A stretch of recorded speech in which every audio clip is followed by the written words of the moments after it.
Temperatures are expected to take a plunge next week, and the community is working to help those who don't have access to heat. Our Jason Livia has the story. With the threat of below zero temperatures looming over the Mid-Ohio Valley, residents and officials alike are working to get help to the homeless and any others who may not have reliable access to warmth and shelter. Along with Latrobe Street Mission and the Salvation Army, some churches are working to open their doors to the public as warming shelters.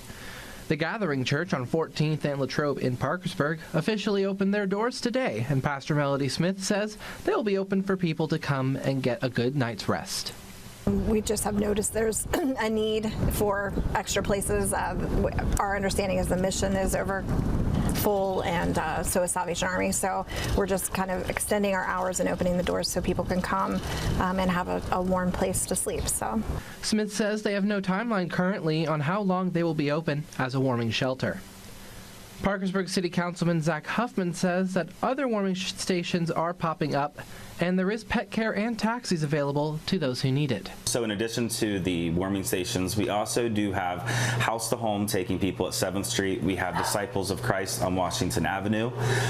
And something most people don't know about is we also have taxis lined up and pet care available. I think that at certain places there's disqualifying factors like pets and different things, but I think with getting the churches involved, I think we're going to be able to accommodate a lot of people. Huffman adds that people can help by spreading the word to people who need a place to stay or some warm food.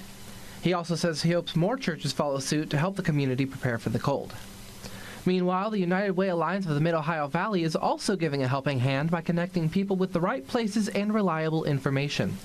United Way AMOV Executive Director Stacy DeSico says they are making sure something posted on social media is accurate, so they send people to the right places.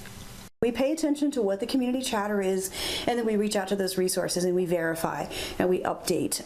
We want to make sure that those little grassroots efforts know what we're doing and know that we're a resource to connect them in the community, and we also want to vet those. And so we're not vetting for quality or level of care or certification. I mean, that's not what we're in. We're looking at, when I say we're vetting to make sure that if we saw on Facebook that they're open 10 to 2, we want to verify that they're actually open 10 to 2 before we refer a client in need to that location. Temperatures next week have a chance of dropping below zero overnight, so Smith, Huffman, and DeSico all want people to know they have options to get them out of the cold.